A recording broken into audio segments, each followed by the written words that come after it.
Hola, sé bienvenido a nuestro canal de H2D Hijos de Dios y queremos pedirte que en los próximos minutos puedas tomarte un tiempito para preparar tu corazón y tu mente y de esta manera puedas recibir todo lo que creemos Dios tiene para ti y pueda ser de mucha bendición.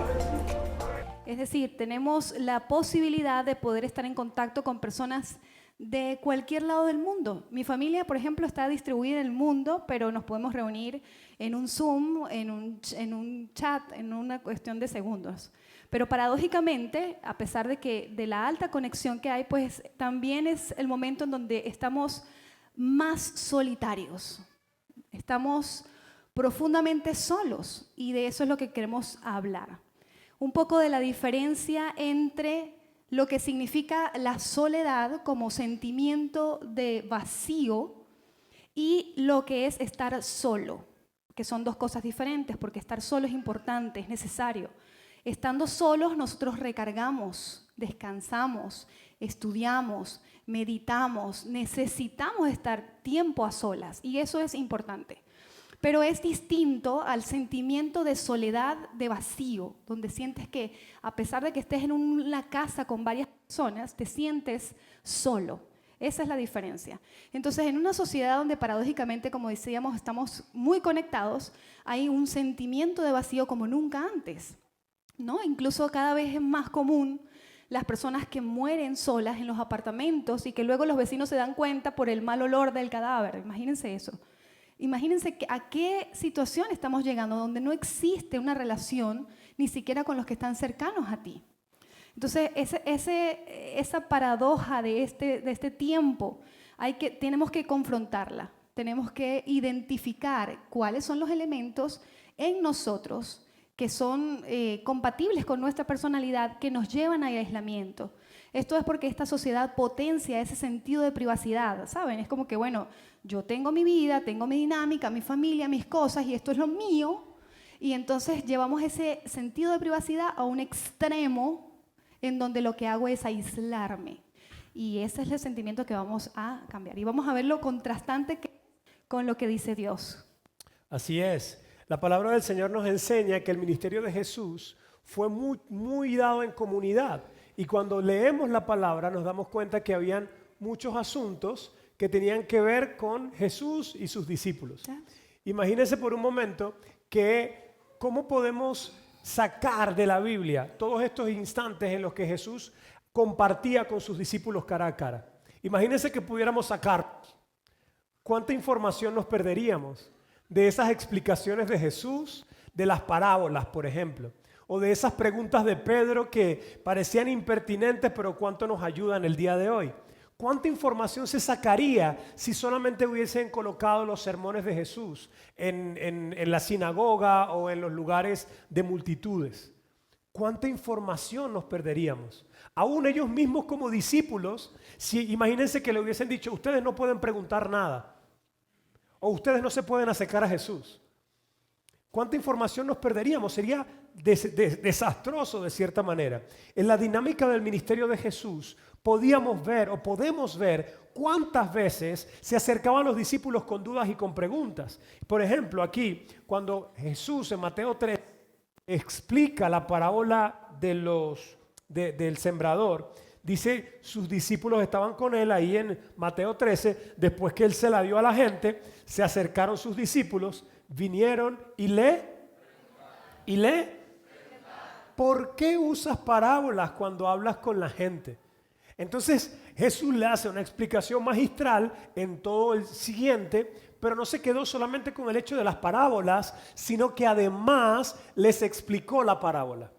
Y podemos verlo en la palabra, en el verso 18, dice, escuchen ahora de la parábola acerca del agricultor que salió a sembrar. Entonces, en esa dinámica de grupos pequeños hay preguntas, hay respuestas a esas preguntas. De repente en la multitud no se puede. Cuando estaban los más de 5,000 hombres, estaban ahí, imagínense los preguntando, yo tengo una pregunta y 400 personas preguntando, es imposible. En esa dinámica era imposible hacer preguntas, pero en un grupo pequeño con 10, 15 personas se pueden hacer preguntas. Y no solamente se pueden hacer preguntas, preguntas, sino que también en esa dinámica de grupos pequeños, usted puede ver cómo hay confesión de pecados. En esa dinámica de preguntas, la gente puede confesar su carga. Mi hermano, estoy cargado por esta situación. En esa dinámica de grupos puede haber oración y milagros. En esa dinámica de grupos, además, se descubren los talentos de los hermanos. Se descubre que hay personas que pueden predicar increíble.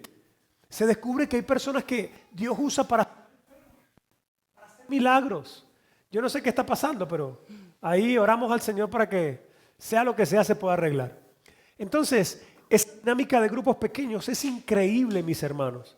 Y no solamente fue en el ministerio de Jesús, sino que también Juan nos escribe tanto en el Evangelio como en sus cartas, acerca de los unos a los otros. Dice, hey, si alguien dice que ama a Dios pero no ama a su hermano, es un mentiroso. No solamente Juan, Pedro nos habla, ustedes cuiden de la grey del Señor, ayuden a llevar su... Santiago también habla de estas cosas y nos damos cuenta que era una dinámica muy del Evangelio. O sea, no podemos sacar el unos a los otros del Evangelio, no podemos vivir el Evangelio aislados, no podemos vivir en desconexión con los demás y decir que somos discípulos de Cristo. No es compatible. Y justamente por eso hablamos de creciendo juntos. Ahora, no es solamente en los evangelios, también lo vemos en la explicación de Salomón. Vamos a leer juntos. También observé otro ejemplo de algo absurdo bajo el sol. Es el caso de un hombre que está sin hijos ni hermanos. No obstante, trabaja mucho para acumular toda la riqueza posible. Sin embargo, luego se pregunta, ¿para quién trabajo? ¿Por qué me privo de tantos placeres? Nada tiene sentido y todo es tan deprimente. Muy bien, aquí tenemos, fíjense, la perspectiva de Dios con respecto a la conexión de los unos a otros y de la boca de Salomón, que es el hombre más sabio del Antiguo Testamento. Él hace una reflexión de que de nada sirve o no tiene sentido, en sus propias palabras, y es deprimente trabajar y hacer un montón de cosas, invertir mi vida en un montón de proyectos personales, reconocimiento, obtener reconocimiento, obtener el fruto del trabajo, si al final yo no tengo con quién compartirlo, si no tengo, como dice aquí, ¿para quién trabajo? Si no encuentro con quién, entonces es como que no tiene sentido, es absurdo. Continuamos con Eclesiastés. Sí. Es mejor ser, porque ambos pueden ayudarse mutuamente a... Si uno cae, el otro puede darle la mano y ayudarle, pero el que cae y está solo, ese sí que está en problemas. Entonces es interesante esta perspectiva que el Dios nos trae a través de su palabra, de la necesidad de poder tener aliados, tener compañeros de batalla. Decía alguien, es impresionante, pero dentro de la iglesia hay personas que no saben lo que es tener un padre de fe. Hay personas entre nosotros que quizás el concepto les es desconocido. No saben lo que es tener hijos en la fe, o compañeros de batalla, o escuderos. ¿Me explico? Si tú no sabes, estás o sea, si no sabes cuáles son esos conceptos, es importante que te involucres en la dinámica de la iglesia para que sepas qué significa en la práctica no estar solo y caminar, como dice Eclesiastés, con otras personas que nos ayudan en el camino. Continuamos el siguiente versículo así. Del mismo modo, si dos personas se recuestan juntas, pueden brindarse calor mutuamente, pero ¿cómo hace uno solo para entrar en calor? Alguien que puede ser atacado y vencido, pero si dos se ponen de espalda con espalda y vencen, mejor todavía si son tres, porque una cuerda triple, así es. Hemos visto esa escena en varias películas de batalla, ¿recuerdan? Que es cuando están como dos personajes, van a ser atacados y de repente solo son dos y así que se ponen espalda con espalda para poder atacar y ser protegidos en la retaguardia mientras atacan. Es una estrategia de batalla para poder estar digamos, como protegido por todos los flancos. Entonces, es importante esto, hermanos, porque vivimos, como decíamos al inicio, en una sociedad que apuesta al aislamiento, que apuesta a la soledad. Estar solos nos hace presas fáciles, nos hace caer rápido en la depresión, caer rápido en pensamientos de bucle que te llevan y te alejan a otro lugar. Entonces es importante estar atentos para, digamos, ser intencionales en detectar aquellas cosas de mi personalidad que nos aíslan para poder trabajar en eso. Así es. Y por eso vamos a explicar 6 factores que te llevan al aislamiento. Esto, como les digo, tiene mucho que ver con el temperamento de cada persona, pero también tienen que ver con las situaciones que hemos vivido. Así que si te sientes identificado con alguno, no te sientas culpable, simplemente identifícalo y comprométete en trabajar eso para poder crecer. ¿Está bien? ¿Listos? ¿Estamos listos? No vamos a mirar a los demás, sino que vamos a mirar nuestro propio corazón. Muy bien, vamos con el primero. Muy bien, el primero es la autosuficiencia. ¿Quién conoce la autosuficiencia? A ver, levante la mano y confiésense. Ajá. Fíjense, la autosuficiencia es parte del proceso de desarrollo de una persona. Y tiene 2 periodos en los que se manifiesta de una manera muy evidente. La primera, yo tengo 2 en esas etapas, 2 hijas en esas etapas. La primera es esta que está aquí, que ya ella dice, por ejemplo, yo te digo, mi amor, ¿te ayudo con el bolso? Y ella dice, no, yo puedo. La gente me ve en la calle, que yo voy con los bolsos de las grandes, porque esas sí me dicen, toma, mamá. Pero esta me dice, de hecho a veces lleva el de Antonella, inclusive, el siguiente bolso. Y no me deja ayudarle en las escaleras, no me deja darle la comida, en fin. Ella está en un periodo de su vida en donde se manifiesta la autosuficiencia. Ella tiene una necesidad de demostrar que es capaz, que puede. Y tengo otra que está entrando en la adolescencia, que nuevamente sale un brote de esa necesidad de decir, yo puedo, yo me organizo, yo resuelvo, yo busco, yo hago. Y por otro lado el proceso de aquí, ¿no? Es como dejar, confiar, soltar, orar y bueno. Es difícil, ¿verdad? A las mamás nos entendemos. Pero es en esas 2 etapas precisamente, tanto en la primera adolescencia, en esa etapa de 2 años, como cuando comienzan a ser adolescentes, es normal que esta autosuficiencia se manifieste. De hecho, es un signo de que vamos correctos en el desarrollo, vamos haciendo las cosas bien. El problema es que hay personas que luego continúan en las etapas posteriores y parecen vivir la vida para demostrar que siguen siendo capaces. Al principio decíamos, en la enseñanza pasada decíamos que una de las cosas que hay que entender es que hay conocimientos que tenemos para cada temporada que debemos dejar atrás. Sí, hay formas en las que yo sabía hacer las cosas que yo tengo que dejar atrás, entrar en una nueva temporada en donde yo tengo que reconocer que yo necesito a otros, que de hecho el trabajar en equipo es mejor que hacerlo solo, que tengo que saber que la creatividad y el trabajo que surge de 2, 3, 4 cabezas es mejor que el que puedo demostrar por mí misma. Es decir, es un signo de madurez. Ya no mostrar la autosuficiencia, sino la madurez de confiar en otro. ¿Me explico? Entonces, si eres de esta persona que tiende a la autosuficiencia aun cuando no está en estas 2 etapas de la vida, entonces hay que revisar, porque es un factor que te lleva al aislamiento. Es difícil convivir con una persona que se cree autosuficiente, porque la autosuficiencia es un engaño.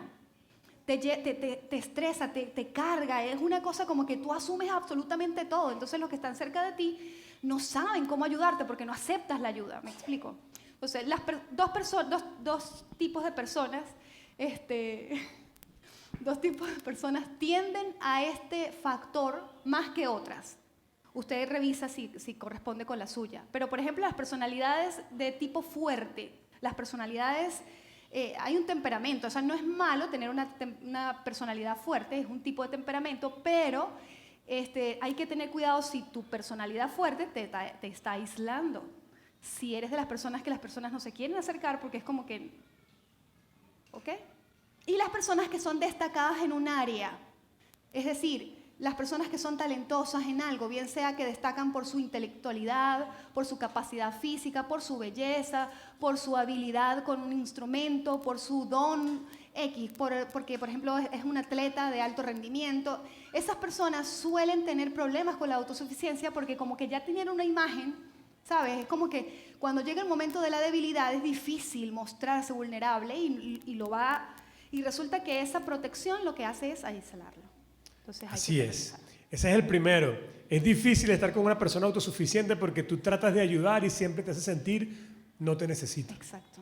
Entonces, difícilmente podemos tener una conexión emocional con una persona así. Es como cuando tú le dices a una persona en la calle, siéntate aquí, y dicen, no, yo no quiero tu puesto. Y uno, bueno, no sé a cuántos hombres les ha pasado, pero a mí me ha pasado un par de veces. El siguiente punto es la resistencia a la intimidad. En la resistencia a la intimidad, normalmente, están estas personas que han sido defraudadas de alguna manera. Hombre o mujer, que tal vez fue defraudado a nivel sentimental, le cuesta volver a conectarse con otra persona. Aunque sea con amigos, no necesariamente sentimentalmente, pero si un amigo le hizo daño, entonces él es bueno teniendo amigos de lejos. Pero cuando se empiezan a acercar las personas y a tener una relación íntima, este tipo de personas reaccionan como diciendo, no puedo continuar con esta relación porque seguramente me va a dañar. Entonces la memoria del error anterior o del trauma anterior no le permite disfrutar de intimidad con otra persona. Porque como mecanismo de defensa tratan de alejarse de la intimidad con otros. Entonces, como les decía la vez pasada, no solamente hablamos de un tema de relaciones amorosas, también de amistades, también de pastores. Mi pastor me hizo tal cosa, ahora yo no quiero nada con los pastores. En mi iglesia me hicieron tal cosa, así que yo no quiero nada con la iglesia. Yo voy el domingo, escucho la palabra, bien por eso, pero más allá jamás abriré mi corazón de nuevo. Y esta situación del corazón nos lleva a no poder conectarnos de una forma saludable. No nos lleva a poder vivir esa dinámica que veíamos en los discípulos de Jesús y en la primera iglesia. En la primera iglesia era tan increíble que vendían las cosas y estaban juntos. No estoy diciendo con esto que vendamos nuestras cosas, pero al menos debemos estar dispuestos a llorar con los que lloran, a reír con los que ríen y a tener intimidad, relación de verdad genuina con las demás personas. Además de las personas heridas, también aquí caben las personas intelectuales. La intelectualidad no está mal, pero a veces el conocimiento, como la palabra bien lo enseña, envanece. Entonces hay ciertas personas que creen que saben más que los demás y no pueden conectarse con alguien que tenga una inteligencia inferior. Entonces es como que yo no puedo tener una relación contigo porque tú eres demasiado lo que ustedes pensaron. Y entonces de cierta manera rechazan la conexión humana con otra persona que ellos piensan tienen menor conocimiento.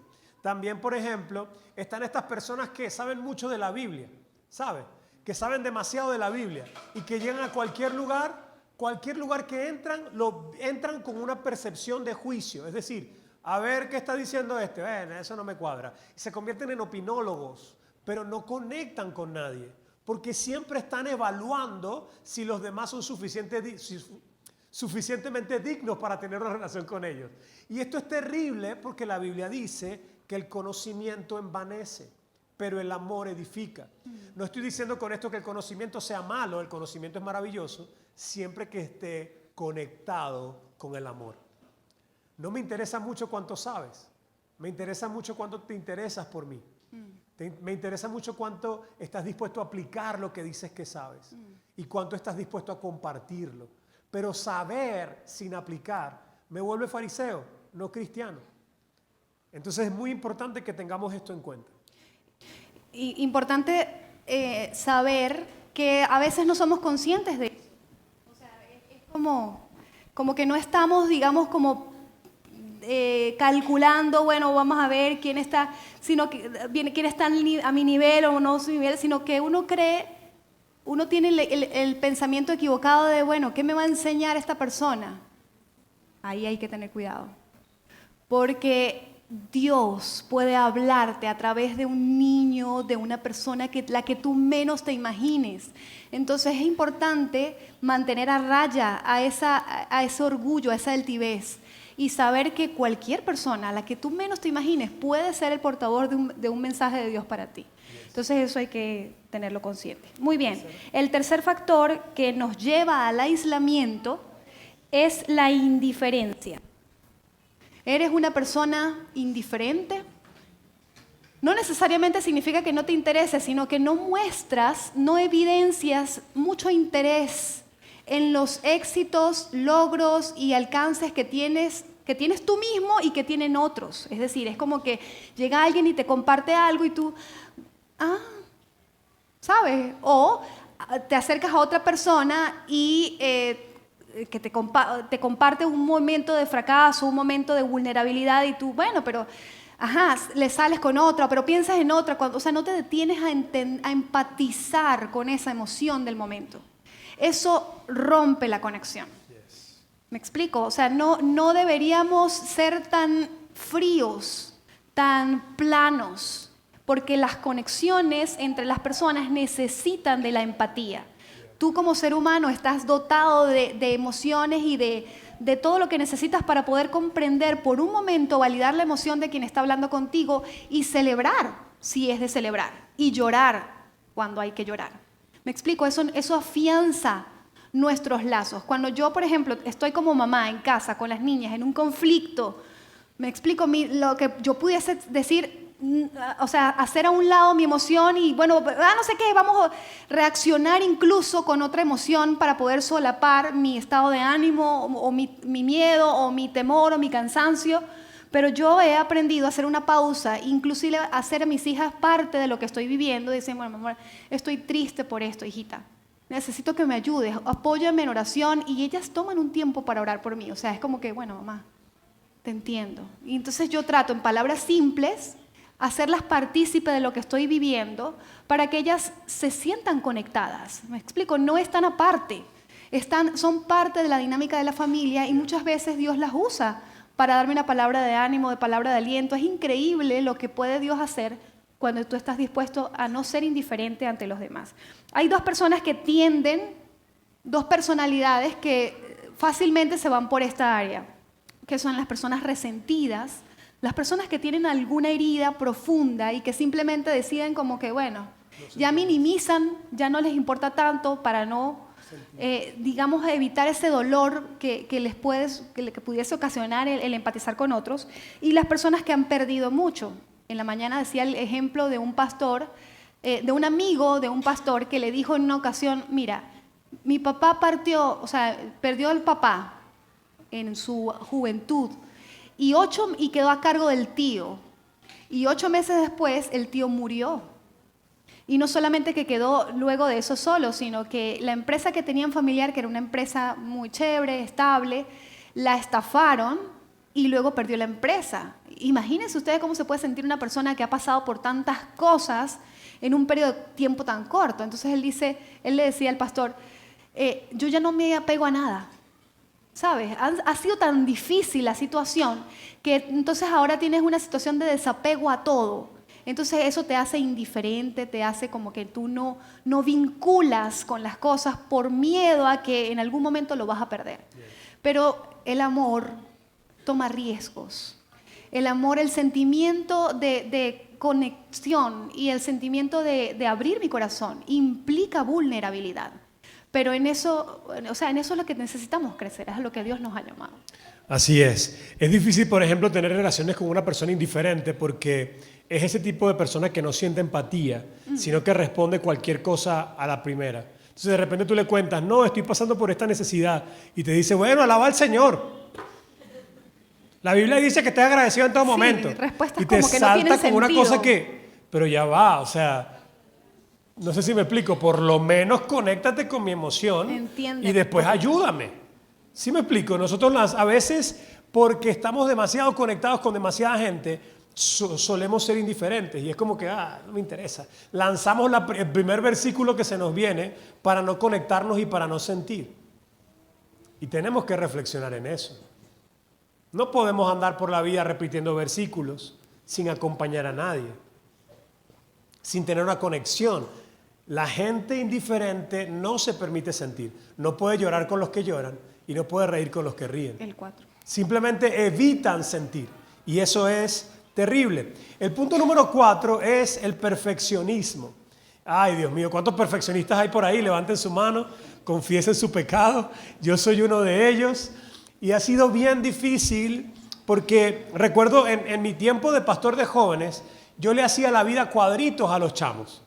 Yo pasaba cualquier cosa increíble, lográbamos algo brutal. Hicimos una obra, imagínense una vez, hicimos una obra de teatro que era una guerra espiritual brutal y una vez hasta, o sea, pasaban cosas interesantes. Una vez hasta una persona recibió la vista en medio de la obra. O sea, fue una cosa, una persona ciega comenzó a ver. Fue una cosa muy rara, a veces era como poderoso el asunto. Algunos se acordarán de aquellos tiempos. Pero a mí no me importaba nada de lo que pasaba. Era, tú hiciste esto mal, tú hiciste esto mal, tú hiciste esto mal. Y no me podía dar el privilegio de celebrar la victoria porque andaba exclusivamente enfocado en las cosas que no se hicieron bien. Y era terrible. Una persona perfeccionista se hace la vida imposible a sí mismo e intenta hacerle la vida imposible a los que tienen cerca. ¿Han conocido a alguien así? ¿Han conocido a alguien así de repente en el espejo? ¿Algunos? Y normalmente las personas perfeccionistas tienden a quedarse solas. Porque si tienen hijos y están sobre ellos tratando de corregirlos constantemente, el hijo está esperando cumplir 18 o tener suficiente dinero para irse lo antes posible. Están diciendo, quítenme a mi mamá de encima. Y cuando vienen de visita, ya la mamá los está esperando que entren para empezar a arreglarlos. ¿Sí me explico? Y es como que no quiero ir. Déjame, no estoy roto. Sí, es intenso. Y pasa también con los jefes, pasa también con las esposas que piensan que los esposos son un proyecto de ciencias. Entonces están tratando de cambiarlos lo mejor que puedan. Y estas cosas pues traen problemas. Muchas veces las personas que caen en esto son aquellas que están motivadas por los resultados. Ven a la gente como un medio para alcanzar un fin. Pero el evangelio es diferente. Dios no tiene un fin en sí, sino que nosotros, la conexión, la restauración, la conexión con Dios es el fin. Exacto. Entonces, la gente no es un medio para alcanzar. De hecho, como pastor de jóvenes, yo estaba muy enfocado en los resultados y quería lograr esto. Entonces, cada vez que llegaba alguien, yo lo miraba como un objeto para alcanzar eso. Sé que es horrible, pero así lo sentía. Y fue Dios que me hizo verlo. Ellos no son un medio para alcanzar tu fin. Ellos son mi fin. Yo quiero alcanzarlos a ellos. Yo quiero bendecirlos a ellos. Eso me hizo un cambio horrible, brutalmente bueno, pero fue difícil cambiar de ver a la gente que viene a la iglesia como un medio para alcanzar mi ministerio, mi éxito ministerial, sino verlos como gente que Dios ama y que quiere transformar. Es muy diferente la historia. Entonces, necesitamos ser libres del perfeccionismo para no andar en aislamiento y para poder tener relaciones con la gente, para poder ser usados por Dios para la gloria de Él. Y también hay otro tipo de personas que caen en el perfeccionismo y son los legalistas. Los legalistas tienen una característica interesante y es que ellos conocen de la Biblia para aplicársela a otros y juzgan a otros por sus acciones, pero a ellos mismos se juzgan por sus intenciones. Tú le dices, hiciste tal cosa, hermano, y dice, ay, perdón, no era mi intención. Yo pensé que estaba protegiendo la verdad del evangelio, ¿me explico? Ellos siempre se ven a sí mismos por sus intenciones, pero a los demás los juzgan por sus acciones. Entonces es injusto, se aplica esa ley del embudo, ¿no es cierto? Gracia para mí, ley para ti. Y cuando caemos en esto, mis hermanos, es demasiado triste porque la Biblia y Jesús mismo nos enseñan cuál es el funcionamiento, el comportamiento de los fariseos y los legalistas. Y el fin de ellos no es nada bueno. Así que si en tu corazón hay cierto sentido de perfeccionismo, tienes que reconocerlo y comenzar a trabajar en eso para ser libre de eso. Amén. ¿Te identificas entonces con ese perfeccionismo? Estamos trabajando en eso. El número 5, las personas dependientes emocionales. Este es un factor que te lleva al aislamiento sin lugar a duda por una razón. Estas personas son las que, por muchas razones, no experimentan la satisfacción en sí mismos y tienen la necesidad de experimentarla a través de otros. Entonces, quieren controlar la vida de otra persona. ¿Me explico? Es como una necesidad de poder alcanzar aquello que no se alcanzó en la propia persona a través de otros. Entonces tienden al control, tienden a tener absolutamente todo bajo su mano y su liderazgo, porque sienten que es la forma en que ellos pueden lograr todo lo que no alcanzaron. Hay dos personas que tienden a esto. Primero, las personas que tienen baja autoestima. Entonces, fíjense una cosa interesante, tener baja autoestima no significa que no tienes sueños y aspiraciones. Significa que no crees que tú tienes los elementos necesarios para poder alcanzar eso, pero quizás tu hijo, tu esposo, tu pareja, tu amigo puede. Tú te embarcas en la noble labor de conducirlo al éxito y terminas siendo una persona dependiente emocional, controlándolo absolutamente. Porque esto daña las relaciones, porque esa otra persona termina asfixiada. ¿Me explico? Estas son las relaciones, por ejemplo, de pareja, donde el hombre dice, no la aguanto más. Y resulta que ella no sabe qué es lo que pasa, no sabe por qué, si lo único que quiere es que él surja y alcance y busca, pero es que tiene absolutamente todo bajo su control, por todo lo que, digamos, no logró de una manera, o ese vacío que no logró tener en su infancia, en su historia, pretende llenarlo a través de la otra persona. Entonces estos dependientes emocionales realmente son personas como que absorben a la otra y terminan siendo muy terribles en las relaciones interpersonales. Entonces las personas también que tienen falta de amor fundamental, eso significa que tuvo carencias de papá o mamá o problemas con la crianza, van a manifestar esta dependencia emocional en mayor o menor grado. Por eso todos aquellos que crecimos sin papá, por ejemplo yo, tenemos que trabajar intencionalmente en eso, porque no puede ser que todas las cosas que nos generaron inseguridades, temores, en fin, muchísimas cosas que luego en el matrimonio sobre todo salen a flote, no pueden sabotearnos la relación que tenemos hoy en día. Entonces hay que ser conscientes de eso y trabajar para no aislarnos, para no ser dependientes emocionales, porque sencillamente nos van a llevar a una soledad, a un sentimiento de vacío y no vamos a poder crecer en comunidad con otros. Así es. Y por último tenemos la pasividad. Las personas que manifiestan pasividad son ese tipo de personas que están teniendo un problema o que ven problemas, pero que no van a hacer nada para solucionarlos, para solventarlos. Saben lo que tienen que hacer, pero no lo hacen. Saben que deberían arreglar esta situación, pero no la arreglan. Saben que deberían, por ejemplo, poner a su hijo en disciplina por tal situación, pero no lo van a hacer. Ellos saben que él está abusando, pero no van a poner límites. Ellos saben que eso lo puede llevar a la cárcel incluso, si no tiene una corrección pronta, pero no van a hacer nada. Están inhabilitados para reaccionar y para trabajar. ¿Qué tipo de personas normalmente caen en esto?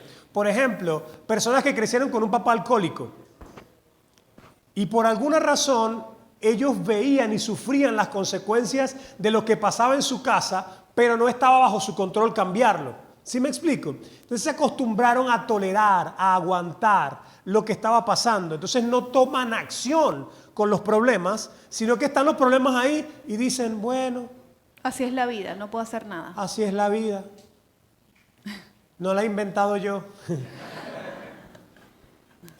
Y así, ¿no? Ese tipo de personas que, por ejemplo, si son hombres, tienen a mujeres que las mujeres se vuelven cuaimas. Y a veces, cuaima, le dicen, tú eres una cuaima, tienes todo, quieres hacer todo. Sí, pero es que tú no haces nada. Y si tú no haces nada, me desespero. Y yo tengo que hacerlo yo porque tú no haces nada. ¿Sí me explico? Es más o menos la dinámica que pasa en este tipo de relaciones. Y claro, la mayoría de la gente le echa la culpa a ella, la tóxica, la cuaima. Pero es que si este no hace nada, el desespero en el que ella normalmente cae es en hacerlo ella. Y ella piensa, tengo que hacerlo yo porque él no lo va a hacer. Ay. Algunas de sus caras se ven como que, ups. Pero bueno, no importa, esa es pasividad, es algo que tenemos que vencer. Es algo que definitivamente nos paraliza y es inconsciente. Es como que, bueno, está ese problema ahí, pero yo no lo puedo hacer. Yo no puedo hacer nada. Yo mejor me quedo tranquilo. Yo quiero paz. Yo mejor no intervengo. Y muchas veces la pasividad viene también de conflictos mal manejados. Entonces, como vimos tantos conflictos mal manejados, nosotros decimos, no, yo no quiero conflictos. Pero mi hermano, no hay nada bueno en esta vida que se pueda sostener sin conflictos. Nada. Así es. Eso suena duro, ¿no? Pero no podemos tener un matrimonio maravilloso sin conflictos. No podemos tener una amistad verdadera y profunda y duradera sin conflictos. Santiago dice, todos ofendemos de muchas maneras. Así que nos van a ofender y nosotros vamos a ofender. Así que si queremos permanecer en una amistad, en una relación, en una iglesia, en una familia, necesitamos aprender a manejar los conflictos, a lidiar con ellos y a salir de ellos de forma victoriosa. Por eso la pasividad no te ayuda y te aísla. ¿Por qué te aísla? Porque la gente se obstina. Claro. La gente se cansa. Este no hace nada, este no me dice nada, este no asume, este no toma decisiones o esta. Es la misma situación por mucho tiempo. Es lo mismo, ya estoy cansado de esto. Y se van apartando de ti.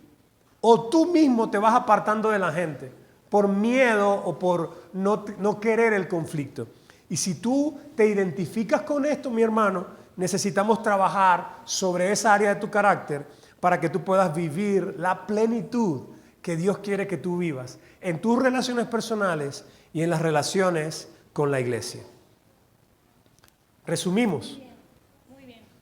No suena, allá sonó. Ok.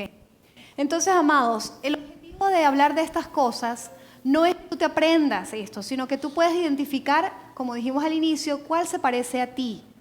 Si no puedes, al menos puedas hacer las preguntas importantes a las personas que están cerca de ti. ¿Cuál crees tú que me describe mejor? Para poder intencionalmente trabajar en eso y buscar sanidad y crecimiento. Amén. Porque lo que queremos es poder estar listos para lo que el Señor quiere para nosotros. Que podamos avanzar en este carril de madurez, de crecimiento y poder estar listos para la siguiente etapa. Entonces, una recomendación corta, tómenle una foto a eso para que puedan hacer la tarea que les voy a decir después. Ajá. Muy bien, entonces te pregunto, ¿eres una persona que se identifica con la autosuficiencia? ¿O eres una persona que tiene resistencia a la intimidad? O sea, para ti es complicado compartir tus sentimientos con otras personas. Es esta persona que cuando llega a un sitio y empiezan a hablar de los problemas y abrir las situaciones más íntimas, de repente esa persona se va. ¿Sabes? Decía mi esposo, son los que termina el servicio y cuando decimos, bueno hermano, vamos a compartir, ya esas personas se han ido. Salen corriendo. ¡Blum! Porque no tiene esa sensibilidad ni esa, digamos, como determinación de poder intimar con otros, hablar, tener conversaciones más cercanas, es como que no está listo para eso.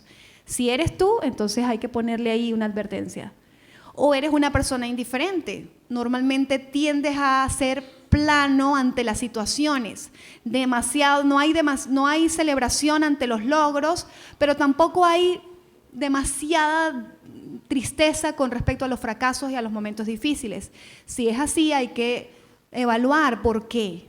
Necesitarías ser un poquito más empático contigo mismo y con los demás. O eres perfeccionista, tienes un alto nivel de estándar a las cosas, sufres de parálisis por perfección, como era mi caso. Siempre me dijo, tú tienes parálisis por perfección. Y era que yo no sacaba algo, no hacía algo hasta que no consideraba que estaba listo, perfecto, ya. Y resulta que la vida, bueno, Dios me enseñó, y Cheo fue un instrumento para eso, para entender que las cosas se sacan, se intenta una primera versión, si estamos hablando de un producto, un proceso, un proyecto, sale una primera versión y luego tú puedes mejorar ¿Me explico? Puedes sacar un 1.0, un 2.0, un 3.0, versiones mejoradas, porque así es como las cosas con feedback de otros crecen y avanzan. No tienes que esperar hasta que esté perfecto y juzgar a los otros de la misma manera. Es decir, como que no, lo hiciste bien, pero mira, te falta un montón de esto y esto y esto y esto. Sino ser como Jesús, reconocer el avance de otro y luego decir cómo puede mejorar, pero de otra manera. O eres un dependiente emocional, absorbes, controlas, quieres experimentar todo lo que no encuentras en ti por medio de otros. Eso es muy importante porque te vuelve una persona con la que nadie quiere estar. Es difícil estas personas, son una carga. Entonces, mosca con eso. Y último, la pasividad. Si tienes situaciones que se postergan demasiado tiempo en tu vida, ojo, porque no es posible. Somos personas que tomamos decisiones y las decisiones nos deben llevar a cambios. Si estás probando maneras y sigues teniendo los mismos resultados, hay que cambiar el proceso, porque algo está fallando. Entonces hay que intencionalmente reconocer eso y decir, bueno, no quiero ser pasivo con esta situación, quiero pedir consejo. ¿Qué opinas tú, hermano? Apóyame en oración, vamos a probar esta estrategia, vamos a ponerla en evaluación. Si no funciona, cambiamos. Pero no podemos ser pasivos ante las situaciones, especialmente nosotros los que tenemos la llave para cambiar las cosas. Entonces, todas estas cosas, hermanos, son para poder trabajarlas. Esto no se puede trabajar aquí, en este momento, me explico. Ser cristianos no puede ser esta reunión dominical, porque aquí no tenemos espacio para eso. Es en grupos pequeños, es con tu familia, son con las personas, los matrimonios con los matrimonios. Exponer lo que pensamos, lo que sentimos, para poder reconocer algunas de estas cosas y empezar a cambiar. Amén. Fíjense lo que dice la palabra del Señor. De repente usted se pregunta, ¿pero por qué estamos hablando de psicología en la iglesia? Mi hermano, es importante que tú comprendas cuáles son las cosas que a ti te impiden cambiar y crecer conforme a lo que la palabra enseña. Porque si no lo comprendes, posiblemente vas a seguir repitiendo las cosas inconscientemente. Y vas a escuchar la palabra y la vas a ver como inalcanzable. Pero si lo comprendes, puedes comenzar a trabajar para crecer. Y esa es nuestra intención. Ahora, quiero que vayamos de hecho, la palabra del Señor nos enseña que no ignoren las maquinaciones del diablo. Y todo lo que el diablo ha tratado de hacer para que nosotros no vivamos en comunidad tiene que ver con las cosas que hemos hablado actualmente. Cosas que nos inhabilitan para poder vivir los unos a otros que Dios determinó. Son cosas que no nos dejan caminar conforme a lo que Dios dice, porque inconscientemente pensamos, es imposible, yo no puedo, eso es con otros. De hecho, yo estoy bien, a mí no me interesa tener relación con otros, pero realmente quiero que vayamos a la palabra Proverbios 18 para verificar esto. Miren lo que dice Proverbios 18:1. La gente poco amistosa solo se preocupa y se oponen al sentido común. ¿Cómo le dirías tú a una persona que piensa en sí misma? Egocéntrico, egoísta, perfecto. ¿Y cómo puedo ser cristiano egocéntrico? ¿O cómo puedo ser cristiano egoísta? Claro, cuando llegamos al Señor, muchos de nosotros tenemos estas cosas en el corazón. Pero la intención es que las dejemos. ¿No es cierto? Eso es algo de lo que tenemos que dejar atrás. La segunda idea, miren lo que dice, se opone al sentido común. ¿Cómo le diríamos a una persona que se opone al sentido común? Necio, terco, insensato. ¿Qué más? Insensible.